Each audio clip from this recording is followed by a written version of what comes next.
¿Qué te gustaría cambiar de tu escuela? A mí me gusta la escuela como es, solo que arreglen la cancha. Que la arreglen porque está rocosa. Yo cambiaría la manera de actuar de algunos compañeros de acuerdo al bullying. La maestra, por incomprensiva y grosera. En el día que nací, el doctor se confundió, dijo que yo era retrasado. Mi mamá se lo creyó, pobre casi se murió, menos mal estaba equivocado. Luego fui creciendo, me puse inteligente, en el colegio estaba un año adelantado. No había más que hacer que estar ahí sentado. Escuchar las voces de niños y niñas es decisivo para entender, más allá de cómo opera una escuela y sus docentes, cómo se configura un sistema. Esto hace necesario inventar una radiografía del problema actual, donde las personas más vulneradas son precisamente los y las sujetos de la educación. Existe un hecho. En tiempos de pandemia, los niños y niñas viven realidades diferenciadas con un denominador común. Destinan horas valiosas de infancia a jornadas educativas extendidas. Según cifras de 2019 de la Comisión Económica para América Latina, CEPAL, 22.1 millones de niños, niñas y adolescentes no están en la escuela o están en riesgo de abandonarla. Exploremos algunos hechos. Es el sueño de una inteligencia dormida que sueña con vivir de día, pero que no puede despertar. Es el sueño de una inteligencia dormida que sueña con vivir el día, pero se resiste a despertar. Esta es otra entrega de la serie Otra Educación es Posible. A través de 4 semanas hemos escuchado a docentes, activistas, estudiantes de universidades, educadores y educadoras populares. Hoy daremos un espacio a la voz de los niños y las niñas de Abya Yala.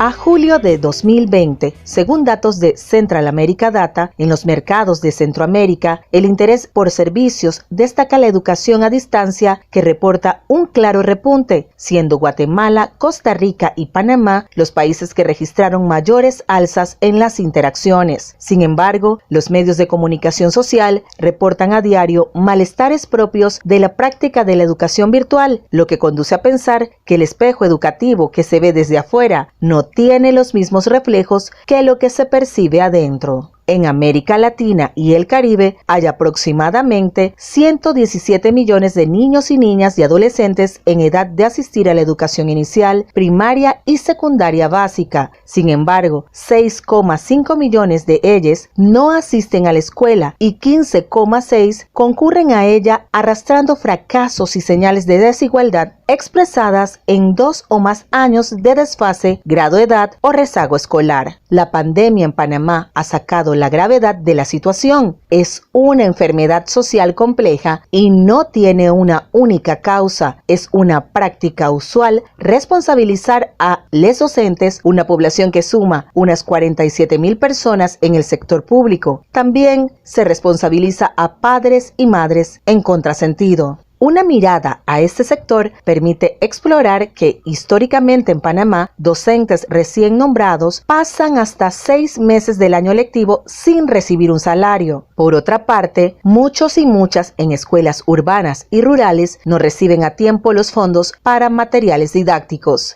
La percepción es que el principal problema del sistema educativo panameño es la capacitación del personal docente. Esto lo reflejó una encuesta telefónica sobre el sistema educativo que llevó a cabo en 2019 el Centro Internacional de Estudios Políticos y Sociales, CIEP. Ernesto León, consultor en materia de tecnología educativa, dijo a medios locales recientemente que Panamá está en un estado de educación fallido, ya que el método de educación memorística que se usa en el país es un modelo que tiene 200 años. La opinión de la población sobre sus problemas es uno de los insumos más importantes al encarar estos retos y para formular políticas públicas. Poco tiempo después, la encuesta CIEPS de Ciudadanía y Derechos arrojaba datos interesantes. El 68.6% de la población confiaba en la educación de calidad como factor clave para el éxito individual, a la vez que ubicaban la educación como el segundo problema más importante del país.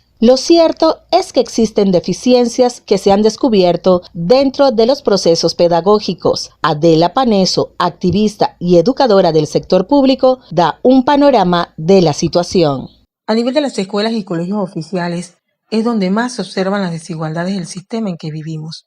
Y es triste ver cómo en un mismo grupo hay estudiantes que tienen en sus casas la conectividad para dar las clases virtuales, mientras que hay quienes no tienen esta posibilidad y les cuesta muchísimo hacerle frente a la situación que nos obliga la coyuntura. Esta situación es muy dura, no solo para los estudiantes y sus padres, sino también para nosotros los docentes, porque en realidad la mayoría no estábamos acostumbrados a trabajar de manera virtual. En la actualidad, no hay para los docentes ni para los estudiantes un horario de clases, ya que muchas veces nos toca atender a los estudiantes y sus padres a la hora en que puedan conectarse. Además, la situación educativa se agrava cuando en muchos hogares los padres han perdido sus trabajos o se les ha reducido el salario. Y por otra parte, las autoridades educativas dicen una cosa en los medios sociales, pero la realidad es otra. Entonces, nos ha tocado a los docentes asumir una mayor responsabilidad, ser más empáticos con los estudiantes, ayudarles y motivarlos para que continúen estudiando en medio de la crisis que estamos confrontando. Para salir avantes de esta crisis,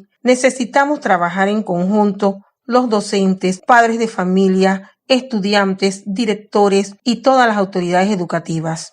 En estos momentos es cuando más necesitamos estar sintonizados y claros con nuestra vocación docente para encaminar a los estudiantes por las sendas del saber aún en medio de la crisis.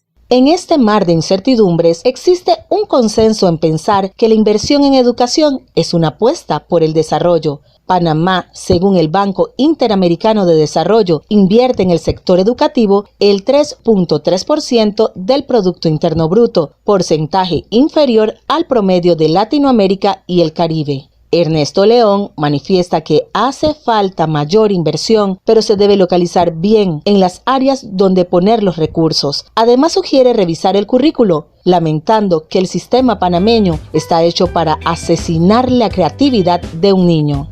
¿Qué te gusta de tu escuela?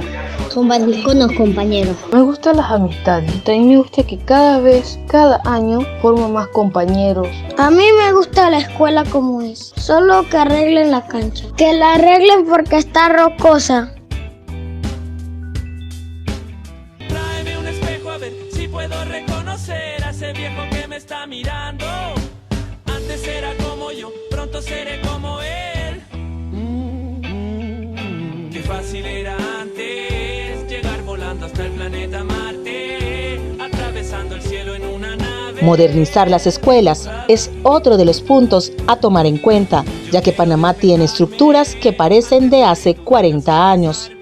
En 2019, según la plataforma Construcción en Centroamérica, en Panamá se presentaron 16 estudios de impacto ambiental que suman una inversión aproximada de 85 millones. Con la pandemia, se ha sabido de los malestares de gremios educativos que convocan a mayor transparencia de las autoridades en el uso de los recursos, por lo que retumba un secreto a voces: algo no anda bien. Un poco de historia ayuda a entender el aspecto de la inversión educativa. Un artículo escrito por el historiador Iván Molina, publicado en 2017 por el diario La Nación de Costa Rica, revela que a mediados del siglo XX existían en América Central 3 modelos de inversión educativa: el alto, representado por Panamá, el mediano en Costa Rica y el bajo, comprendido por Guatemala, El Salvador, Honduras y Nicaragua. Panamá entonces era uno de los países de América Latina que más invertía en educación, solo superado por Argentina, Chile y Uruguay. Aventajaba a naciones como España y Portugal y se aproximaba al nivel de Italia e Israel. Antes de que la teoría del capital humano, que empezó en 1920 y que enfatizaba la inversión educativa como fundamento del desarrollo, ya en América Central, los recursos destinados a la enseñanza pública habían comenzado a crecer. Tal tendencia se mantuvo hasta 1980, con retrocesos en los años 70. Durante la segunda mitad de la década de 1990 y del año 2000 en adelante, todos los países mejoraron su inversión educativa, con excepción parcial de Honduras. Para el año 2015, Costa Rica se ubicaba en el modelo alto de inversión educativa, seguido por Panamá y Belice, que representaban el modelo mediano. En general, la inversión educativa regional se ha caracterizado por niveles ínfimos, con las excepciones de Belice, Costa Rica y Panamá, pero esa inversión se sitúa en el contexto de sociedades dominadas por sistemas fiscales regresivos, profundas desigualdades sociales y una elevada concentración de la riqueza. Otro punto en disenso es la visión de que inversión signifique calidad. En Panamá, una de las economías de mayor crecimiento en América Latina, donde el sueldo a un docente quizás es uno de los más altos de la región, se presentan resultados inferiores en cuanto al nivel de aprendizaje de sus estudiantes. Manu Ramírez, educador popular y director del colectivo Espavé, opina que es urgente desmantelar excusas y problematizar estos temas sin temores, pues no se trata de buscar culpables, sino de asumir transformaciones y responsabilidades. El problema de la educación en nuestros territorios tiene muchas aristas y en varias ocasiones se trata como un juego de papa caliente. Buscamos no quedarnos con el problema, sino tirarle la bola al otro para así tratar de encontrar una solución. Sin embargo, esto es como cuando queremos desennudar o desenmarañar una cuerda que tiene muchas puntas. No podemos encontrar la centralidad o deshacernos del nudo sin dejar de tocar las otras hebras que componen tejido social. En ese sentido, tenemos que comenzar a ver que la solución no está en centrar en la enseñanza solamente a procesos escolares, sino entender que los procesos tanto de educación como de enseñanza están en la vida y son para la vida. Ante esta realidad es necesario ir desmantelando conceptos que borran de sus líneas la alegría, la curiosidad, el juego, la experimentación sensorial, que son parte natural del desarrollo de los niños y las niñas. Por eso urge replantearnos las formas en que pedagogizamos el conocimiento en nuestras escuelas. Establecer lecciones aprendidas de que la práctica educativa debe ser un disfrute y no un castigo ni un karma para niños y niñas, y que debe analizarse qué se puede hacer desde todos los entes involucrados, es una tarea urgente. La educadora y trabajadora social Nicole Martínez nos da algunas pistas para repensar esa escuela que queremos. Creo que una de las estrategias que nosotros podemos lograr dentro de las escuelas, dentro de las aulas, para superar esta educación bancaria con la que muchos de los docentes hemos sido formados durante toda la academia, ¿no? Es el reconocer que el niño y la niña son sujetos emocionales, y al entender que son sujetos emocionales vamos a entender que un tema determinado no tiene el mismo impacto en cada niño, porque las emociones son tan subjetivas, cada uno las asimila de diferente manera, y empiezo a ver cómo el niño se interrelaciona con el espacio, cómo el niño le afecta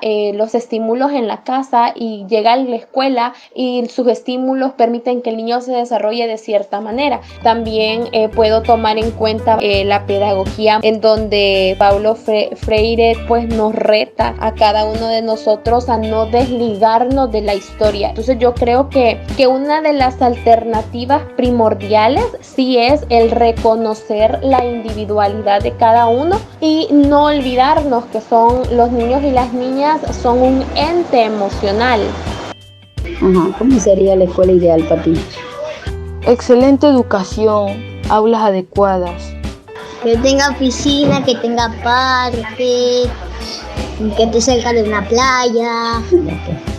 A mí me gusta la escuela como es.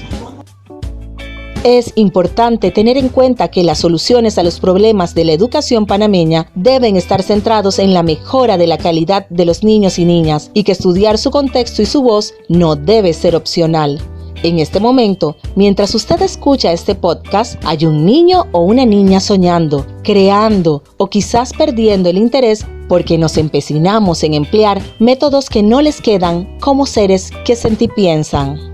Sharon Pringle Félix le acompañó en este viaje reflexivo. Me despido con la certeza de que en algún lugar de Aviala, en este mismo instante, algún grupo de infantes juega a transformar el mundo, y nosotros en acompañarle. Es el sueño de una inteligencia dormida que sueña con vivir de día, pero que no puede despertar.